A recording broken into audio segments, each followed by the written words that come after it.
Hello दोस्तों, मेरा नाम है शेख तौसीफ और स्वागत है आप सभी का आपके अपने चैनल एक्टिव लर्निंग 24 पर। आज के इस वीडियो में हम शुरुआत करने वाले हैं हमारे अध्याय नंबर 2 जो कि हमारा है बहुपद, इसके परिचय की, ओनली परिचय। ठीक है, तो देखो सबसे पहले पार्ट का मतलब हम लोग समझ लेते हैं। पार्ट का मतलब समझते हैं तो धीरे धीरे करके आगे बढ़ने में हमें आसानी होती है। ठीक है, तो सबसे पहले देखेंगे बहुपद होता क्या है। ये एक ऐसा बीजीय व्यंजक जिसमें चर की घात धनात्मक या शून्य हो बहुपद कहलाता है। ठीक है सर, कैसे सर? ये एग्जाम्पल है। देखो चर क्या, पहले तो देखो चर क्या होता है और इसी का भाई होता है एक अचर। ये क्या होता है? अचर ये होते हैं जिनका मान जो है नियतांक रहता है, जैसे कि 2, 3, 4, 5। ये नंबर्स जो है ये हमारे अचर है। ये 2 का मान कितना होता है? 2 होता है। 3 का मान 3 होता है।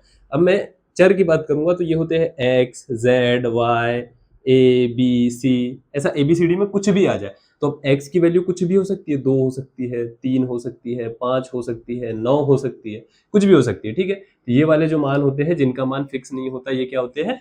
चर होते हैं। ठीक है सर, इसके एग्जाम्पल यहाँ पर दिए हुए हैं हमें। 5x, 2x का वर्ग, 7x धन 9। ये देखो यहाँ पर ये अचर पद है और यहाँ पर x जो है ये क्या है? चर पद है। ठीक है, चर है। यहाँ पर भी x जो है ये चर पद है। ठीक है, तीसरा उदाहरण भी दिया है हमारे पास में, 4x की घात 3 धन 2x। ठीक है, तो इस तरीके से इसके उदाहरण यहाँ पर हो जाते हैं। इसके बाद में क्या आता है हमारा? बहुपद की घात। ये एक नया टर्म है। देखो बहुपद की घात क्या होती है? बहुपद की घात, किसी बहुपद में चर की सबसे बड़ी घात के घातांक को बहुपद की घात कहते हैं। कैसे सर? एक्सप्लेन करते हैं अभी इसको एग्जाम्पल की मदद से। ठीक है, तो पहला एग्जाम्पल देखेंगे, 2x धन 3। क्या कह रहा है? किसी बहुपद में चर की सबसे बड़ी घात के घातांक को बहुपद कहते हैं। सबसे बड़ी घात, बहुपद में चर की सबसे बड़ी घात। देखो यहाँ पर चर क्या है? x है सर। इसकी सबसे बड़ी घात कितनी है? 1 है सर। ओके, घात के घातांक को, घात का अंक कितना है? 1 है, उसको बहुपद की घात कहते हैं। मतलब यहाँ पर बहुपद की घात क्या हो जाएगी हमारे पास में? 1 हो जाएगी। इस पर आते हैं। इसमें देखो चर कौन सा? ये है सर और ये है। यहाँ पर देखो सबसे बड़ी घात कौन सी है? x की घात 2, तो ये हो गई हमारी बहुपद की घात। ठीक है, बहुपद की घात कितनी हो गई? बहुपद की घात 2 हो गई सर। ठीक है, थोड़ा सा हमारे पास में यहाँ पर जगह की कमी है। यहाँ पर आ जाएंगे तो यहाँ पर भी देखेंगे तो बहुपद की घात यहाँ पर 1 है और यहाँ पर 2 है, तो यहाँ पर भी बहुपद की घात कितनी हो जाएगी हमारी? 2 हो जाएगी। 3 रहता तो 3 हो जाती, 4 रहता तो 4 हो जाती। ठीक है, तो इस तरीके से ये हो जाएगा। मान लो अगर चौथा एग्जाम्पल यदि हम यहाँ पर लिखेंगे ऐसा, 4x धन 3x की घात 3 धन 2x का वर्ग। ठीक, ऐसा लिख दिया तो यहाँ पर बहुपद की घात क्या हो जाएगी? ये जो सबसे ज्यादा है, बहुपद की घात कितनी हो जाएगी? 3 हो जाएगी। ठीक है, तो इस तरीके से ये क्वेश्चन हो जाएंगे। ये बहुत सिंपल सी चीजें हैं। ठीक है, अब देखो आते हैं बहुपद के प्रकार पर। बहुपद के प्रकार, ठीक है, तो इसमें हम देखेंगे सबसे पहले बहुपद हमें पता चल गया। अब बहुपद के प्रकार, रैखिक बहुपद, द्विघात बहुपद और त्रिघात बहुपद, ये 3 टाइप के हमारे पास में बहुपद होते हैं। ठीक है, और मेनली हमको यहाँ पर द्विघात बहुपद ही हमें यहाँ पर पढ़ना है। ठीक है, तो देखेंगे हम लोग यहाँ पर एग्जाम्पल। पहले तो देख लेते हैं रैखिक बहुपद होता क्या है, जिसमें क्या है? चर की अधिकतम घात 2 होती है। चर की अधिकतम घात 2, सॉरी, चर की अधिकतम घात कितनी होनी चाहिए? 1 होनी चाहिए। 1, सॉरी मैं 2 बोल गया। चर की अधिकतम घात कितनी होनी चाहिए? 1। ये रैखिक बहुपद है। ठीक है, रैखिक है। ठीक, ठीक है सर। और इसमें द्विघात से नाम से क्लियर है, द्विघात मतलब 2 घात, चर की अधिकतम घात 2। और त्रिघात में चर की अधिकतम घात 3। तो इस तरीके से ये चर की अधिकतम घात हम लोग यहाँ पर इससे डिसाइड करते हैं। अब इसका मानक रूप क्या होता है? मानक रूप बहुत इंपॉर्टेंट है, यहाँ पर लिखो। इसका मानक रूप होता है ए एक्स प्लस बी। इसका मानक रूप होता है, देखो मैं यहाँ शॉर्ट में लिख दे रहा हूं। ठीक है, इसका मानक रूप होता है यहाँ ए एक्स का वर्ग धन बी एक्स धन सी बराबर 0। यहाँ भी बराबर से 0 लगाओ। ठीक है, और यहाँ पर इसका मानक रूप क्या होता है? इसका मानक रूप हो जाएगा ए एक्स की घात 3 धन बी एक्स की घात 2 धन सी एक्स धन डी। इसी तरीके से आगे चलता जाएगा। ठीक है, तो ऐसा होता है। मेनली हमें तो ये पढ़ना है, इसको बिल्कुल भी हमें भूलना नहीं है और इसको भी बिल्कुल हमें भूलना यहाँ पर नहीं है। ठीक है, तो इसको नोट कर लो। इसके बाद में बहुपद के शून्य क्या होते हैं हम उसको आगे नेक्स्ट स्लाइड पर पढ़ते हैं। ठीक है, इसको नोट कर लो। तो अब आ जाते हैं हम लोग बहुपद के शून्य पर। बहुपद के शून्य क्या होते हैं, क्या होता है ये? ठीक है, तो देखो यदि किसी संख्या को बहुपद में रखने पर बहुपद का मान शून्य हो जाए तो उसे बहुपद का शून्य कहते हैं। ठीक है, डेफिनेशन से बहुत ज्यादा अच्छे से क्लियर नहीं हुआ, पर देखो अभी मैं समझाता हूँ। मान लो ये हमारे पास में एक बहुपद है। क्या है भाई? ये है हमारा एफ एक्स बराबर, एफ एक्स से डिनोट करते हैं। ठीक है, एक्स माइनस 2। अब किसी संख्या को रखने पर, ठीक है, संख्या कहाँ रखेंगे, चर की जगह पर रखेंगे, ठीक है। तो हम यहाँ पर x बराबर 2 रखने पर, ठीक है, x बराबर 2 रखने पर, ठीक है, तो x बराबर 2 रखेंगे तो यहाँ पर हो जाएगा f ऑफ x, यानी कि 2 रख रहे हैं x की जगह, तो f ऑफ 2 यानी कि 2 माइनस 2 बराबर कितना हो गया, 0 हो गया। तो f ऑफ 2 का मान कितना हो गया, 0 हो गया। तो ये जो 2 हुआ ये क्या हुआ, बहुपद का शून्यक हुआ। बहुपद का शून्य क्या हो गया हमारे पास में, 2 हो गया, ठीक है। तो इस तरीके से भाई, अब ये तो सिंगल वाले में कर लिया हमने, अब ये वर्ग वाला आ गया तो कैसे करेंगे सर, अभी देखो ये भी बता देता हूं। यहाँ पर क्या करना है हमें, ये कैसे करना है ये हम अभी प्रश्नावली में सीखेंगे, ठीक है। अभी देखो, अब यदि मैं यहाँ पर x का मान जो है x बराबर माइनस का 1 रख दूं तो चलो ठीक है, रख कर देखते हैं सर, हल करेंगे यहाँ पर, ठीक है। तो x का वर्ग यानी कि -1 का वर्ग धन 6, x की जगह -1 धन 5, ठीक है सर। -1 का वर्ग क्या हो जाएगा, 1 हो जाएगा, धन 6 इंटू माइनस का 1 तो क्या हो जाएगा, माइनस का 6 हो जाएगा, और धन का 5, ये 5 और एक ये 6 हो गया, और 6 में से -6 गया तो क्या हो गया, 0 हो गया। यानी कि इसका शून्य क्या हो गया, 1 हो गया, माइनस का 1, और इसका एक और शून्य होगा। जितनी बहुपद की घात होगी उतने ही बहुपद के यहाँ पर शून्य होने वाले हैं। तो एक शून्य और क्या हो जाएगा, x बराबर 1 हो जाएगा माइनस का, और एक हो जाएगा x बराबर -5, ठीक है। ये आप लोग रखकर यहाँ पर देख लेना, ठीक है। तो इसको नोट कर लो। हम यहाँ से बढ़ते हैं बहुपद के शून्यक और गुणांकों में संबंध, बहुपद के गुणांक और शून्यकों में संबंध पर, ठीक है। तो इसको नोट कर लो, आगे बढ़ते हैं। अब आ जाते हैं हम लोग यहाँ पर बहुपद के शून्यक तथा गुणांकों के बीच में संबंध, ये हमें बताना है यहाँ पर, और ये बहुत काम की चीज है, बहुत इंपॉर्टेंट चीज है यहाँ पर, ठीक है। तो देखो अब यहाँ पर, तो पहले देखेंगे हम यहाँ पर रैखिक बहुपद, ठीक है। रैखिक बहुपद का मानक रूप क्या होता है, ax धन b बराबर 0, ठीक है। तो इसमें संबंध क्या हो जाएगा, अच्छा मान लेते हैं, मैं आपको सॉल्व करके दिखाता हूँ। यहाँ पर ax धन b बराबर 0, ये b का पक्षांतर इधर किया तो ax बराबर का माइनस का b, ठीक है। x बराबर क्या हो जाएगा, -b बटा a, ये हो गया संबंध, ठीक है। तो इसी तरीके से यहाँ पर द्विघात समीकरण के लिए देखेंगे हम, या द्विघात बहुपद के लिए देखेंगे हम लोग यहाँ पर ax का वर्ग धन bx धन c बराबर 0। अब मान लेते हैं इसके शून्य क्या है, शून्य क्या होते हैं, अभी मैंने पिछली स्लाइड पर बताया है, जो बहुपद के मान को शून्य कर दे। तो इसके शून्यक मान लेते हैं हम अल्फा और बीटा, क्या मानेंगे हम, अल्फा और बीटा, अल्फा कॉमा बीटा, दो हमने यहाँ पर शून्यक मान लिए, क्योंकि जितनी बहुपद की घात उतने ही बहुपद के शून्यक होंगे, ठीक है। यहाँ पर लिख देते हैं हम लोग शून्यक, ठीक है। इसको भी प्रूफ भी करके दिखाऊंगा मैं, भी चिंता मत करो इसका, ठीक है। तो देखो इसमें संबंध क्या हो गए, दो संबंध आते हैं, शून्यकों का योग और शून्यकों का गुणनफल। योग मतलब क्या, जोड़ना। तो शून्यकों का योग अल्फा धन बीटा क्या होता है, अल्फा धन बीटा बराबर -b बटा a, ठीक है सर। अब देखो शून्यकों का गुणनफल, गुणनफल क्या होता है, alpha into beta, alpha into beta, या अल्फा बीटा डायरेक्ट भी लिख सकते हैं इसको, गुणे का चिन्ह नहीं भी लगाएंगे तो भी चलेगा। ये होता है क्या, c के बटे में a। तो ये दो जो संबंध है हमारे पास में, ये जो दो संबंध है ये बहुत ही ज्यादा इंपॉर्टेंट है, ठीक है। और ये जो संबंध है ना, ये अभी हमको प्रश्नावली में काम में आने वाले हैं, प्रश्नावली 2.1, जिसमें हमको क्या करना होगा, हमें ये चीज दी होगी, अल्फा धन बीटा बराबर कोई चीज दी होगी, और अल्फा इंटू बीटा बराबर कोई चीज दी होगी, जिसको हम इन दोनों की मदद से हमको क्या करना होगा, समीकरण बनाना होगा। कैसे बनाना होगा वो हम सीखेंगे अभी आगे, ठीक है। तो देखो यहाँ पर हम लोग पिछला वाला ही एग्जाम्पल लेते हैं। क्या एग्जाम्पल था हमारे पास में, x का वर्ग धन 6x धन 5।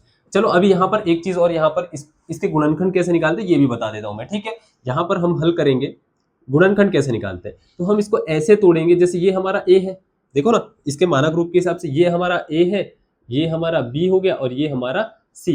तो इसको ऐसे तोड़ना है कि गुणनफल हमारा ac आए, ac के बराबर, और योगफल जो है हमारा क्या है, b के बराबर आए, ठीक है। ऐसी कोई संख्या से तोड़ना है। तो पहले a और c का गुणनफल करो, तो a हमारा 1 है, a हमारा यहाँ पर 1 है, ठीक है, अचर है हमारा, ठीक है। a जो है हमारा अचर है, ये चर अलग है, अचर है, ठीक है। तो अचर हमारा 1 है और 5 है, तो ac कितना हो गया, 5, और b बराबर कितना है, 6 है सर। तो हमको ऐसी संख्या सोचना है जिसका गुणा करने पर 5 आए और जोड़ने पर कितना आए, 6 आए। तो वो संख्या हमको पता है सर, 5 और 1 है सर। हम इसको जोड़ देंगे तो हमारा 6 आ जाएगा, और हम इसको गुणा कर देंगे तो हमारा क्या आ जाएगा, 5 आ जाएगा, ठीक है। तो ये हमारी दो संख्या यहाँ पर हो गई। अब इसको लिखेंगे कैसे, देखो x का वर्ग जैसा का वैसा लिखो, धन 6x को हम तोड़ के लिखेंगे कैसे, 5x धन x, 1x मतलब की, और ये 5 लास्ट में जैसा का वैसा, ठीक है। इसके बराबर से 0 रहता है, ठीक है सर, मानक रूप के हिसाब से, ठीक।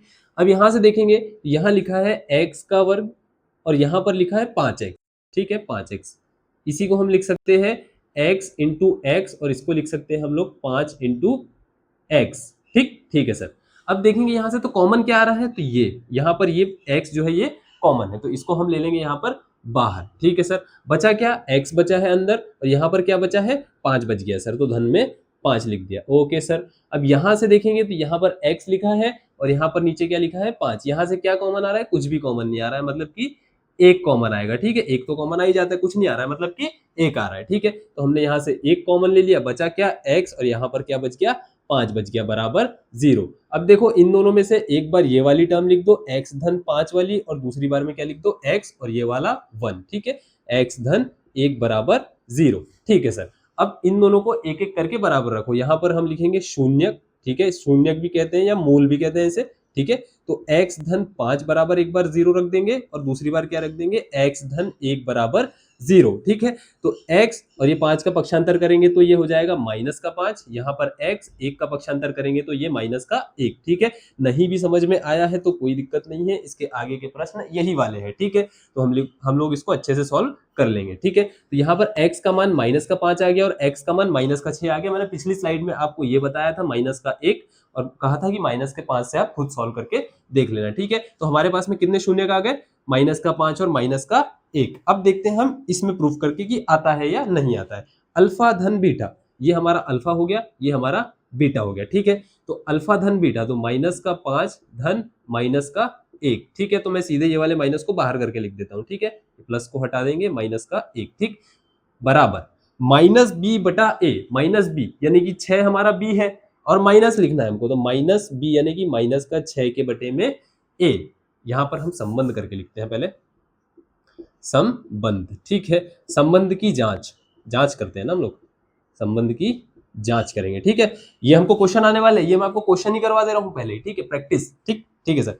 शून्यकों का योग अल्फा धन बीटा, तो अल्फा क्या है हमारे पास में माइनस का 5 है और बीटा क्या है माइनस का 1 है। ठीक है, बीच में प्लस का साइन है तो प्लस का माइनस से हट जाएगा, माइनस सामने आ जाएगा। ठीक, बराबर माइनस का 6, माइनस का बी कहा है तो माइनस का 6 के बटे में ए कितना है हमारे पास में 1 है सर। ओके, ठीक है, 1 लिखो नहीं लिखो कोई फर्क नहीं पड़ता, तो हम रहने देंगे। ठीक है, माइनस का 5 और माइनस का 1 क्या हो जाएगा, माइनस का 6 बराबर माइनस का 6। देखो एल एच एस बराबर आर एच एस, मतलब कि ये सही है। ठीक है, अब आते हैं दूसरे वाले पर, alpha into beta, alpha into beta. ठीक है, बराबर ये अलग कर दो यहाँ से, अल्फा इंटू बीटा बराबर क्या हो जाएगा सी के बटे में ए। यहाँ पर ये लिखना चाहिए था, चलो ठीक है कोई नहीं। अल्फा क्या है हमारे पास में माइनस का 5, बीटा क्या है हमारे पास में माइनस का 1, सी क्या है हमारे पास में 5 और ए तो हमारा 1 है, हमको पहले ही पता चल गया था यहाँ पर। ठीक, माइनस का 5 इंटू माइनस का 1 तो माइनस माइनस हो जाएगा प्लस और ये हो जाएगा 5 बराबर 5। ये देखो एल एच एस बराबर आर एच एस। ठीक है, तो देखो यहाँ पर हमने संबंध की जांच भी कर ली, शून्यक भी निकालना हमने गुणनखंड से सीख लिया। यहाँ पर भी हमने जो है द्विघात बहुपद के शून्यक तथा गुणांकों के बीच में संबंध यहाँ पर सीख लिया है। ठीक है, तो इस तरीके से ये सारी चीजें हमारे पास में हो जाने वाली है। इसकी प्रैक्टिस हम अभी आगे बहुत ज्यादा करने वाले हैं क्योंकि क्वेश्चन इसी पर बेस्ड है। ठीक है, तो इस तरीके से ये हो जाएगा, इसको नोट कर लो, हम लोग आगे बढ़ते हैं। तो अब आ जाते हैं हम लोग ग्राफीय निरूपण पर, मतलब कि ग्राफ पर हम शून्यकों को कैसे दर्शाते हैं। ठीक है, तो देखेंगे हम लोग यहाँ पर, हमारा सीधा सा कॉन्सेप्ट ये है कि कोई भी लाइन हो वो एक्स अक्ष को जितनी बार प्रतिच्छेद करेगी, जितनी बार काटेगी, उतने उसके शून्यक होंगे। ठीक है, यहाँ पर देखेंगे हम इस वाले ग्राफ में। ठीक है, ये तीनों अलग ग्राफ है। ठीक है, यहाँ पर लाइन खींच देता हूं मैं। यहाँ पर देखेंगे तो ये नीली वाली जो लाइन है ये एक्स अक्ष को, अक्ष तो सभी को पता है कि एक्स और ये वाई। ठीक है, एक्स अक्ष को यहाँ पर काट रही है और वाई अक्ष को यहाँ पर। वाई को काटे नहीं काटे मुझे उससे फर्क नहीं पड़ता, एक्स अक्ष को कहाँ काट रही है, यहाँ मान लेते हैं अगर ये पॉइंट पी है। ठीक है, तो इसका शून्य क्या हो जाएगा इस वाले ग्राफ का, मतलब इसका कोई बहुपद होगा। ठीक है, ये रैखिक बहुपद है, एक जगह काट रहा है मतलब रैखिक है। ठीक है, रैखिक। ठीक है सर, तो इसका शून्य क्या हो जाएगा यहाँ पर पी हो जाएगा, शून्य क्या हो जाएगा पी हो जाएगा। अब आते हैं द्विघात बहुपद पर, ये द्विघात है। द्विघात का जो ग्राफ होता है हमारा कुछ यूं दिखता है, यू शेप का। कैसा दिखता है, यू शेप का दिखता है। ठीक है, तो ये यहाँ पर एक और एक दो जगह प्रतिच्छेद करेगा क्योंकि द्विघात में 2 घात होती है और मैंने कहा था जितनी घात उतने शून्य। ठीक है, तो इस तरीके से 2 जगह पर प्रतिच्छेद करेगा, ये यहाँ पर भी प्रतिच्छेद कर सकता है। ठीक है, और कैसे, एक केस और हो सकता है इसमें, यहाँ पर मैं बता देता हूँ आपको एक केस होगा ऐसा करके यहाँ आएगा और यहाँ टच करके यहाँ पर निकल जाएगा, ठीक है। यहाँ पर टच किया तो सर अब यहाँ तो कट किया है उसने, तो कितने शून्य, यहाँ तो एक ही जगह कट किया है। अब आप तो बोल रहे थे कि घात 2 है तो 2 शून्य होना चाहिए। हाँ बिल्कुल शून्य होंगे। अगर मान लेते हैं ये वाला पॉइंट माइनस का क्यू है तो इसके 2 शून्य होंगे। कौन से होंगे? x बराबर माइनस का क्यू और x बराबर माइनस का क्यू। दोनों शून्य जो है हमारे सेम होंगे क्योंकि सेम ही जगह पर द्विघात के शून्य 2 ही होंगे, ठीक। अब आ जाते हैं त्रिघात के लिए। तो त्रिघात पे क्या होता है, 3 जगह कट करेगा, 1 2 और 3। ये 3 जगह पर कट किया तो मान लेते हैं इसको माइनस का क्यू हो गया, ये माइनस का आर हो गया और ये वाला पॉइंट हमारा पी हो गया। तो शून्य क्या हो जाएंगे, x बराबर माइनस का क्यू, x बराबर माइनस का आर और x बराबर पी। ये 3 शून्य हो जाएंगे। सर 3 से ज्यादा भी हो सकते हैं क्या? हाँ बिल्कुल हो सकते हैं, ठीक है। अगर मान लेते हैं ऐसा कोई ग्राफ है, यहां से ये ऐसा चलते हुए गया है ऐसा, तो कितने हो गए, 1 2 3 4 5। और अगर मान लो 5 और ऐसा आया और ऐसा टच करके निकल गया, टच अगर है तो ये छठवां शून्य है, ठीक है। तो इस तरीके से ये शून्य हो जाएंगे। इसी पर हमारी प्रश्नावली 2.1 जो है वो बेस्ड है, ठीक है। तो वो हमारी, हमने ये समझ लिया मतलब कि वो सॉल्व हो गया, ठीक है। अब इसमें एक कॉन्सेप्ट और बच गया है जो कि प्रश्नावली 2.2 में है, तो उसको क्वेश्चन करते टाइम हम लोग वहां पर समझ लेंगे, ठीक है। तो आज की वीडियो में इतना ही। वीडियो यदि आपको पसंद आया तो वीडियो को लाइक कीजिए, चैनल को सब्सक्राइब कीजिए और दोस्तों के साथ जरूर से शेयर कीजिए। कोई डाउट आता है तो डाउट कमेंट सेक्शन में जरूर पूछिए। Thank you very much.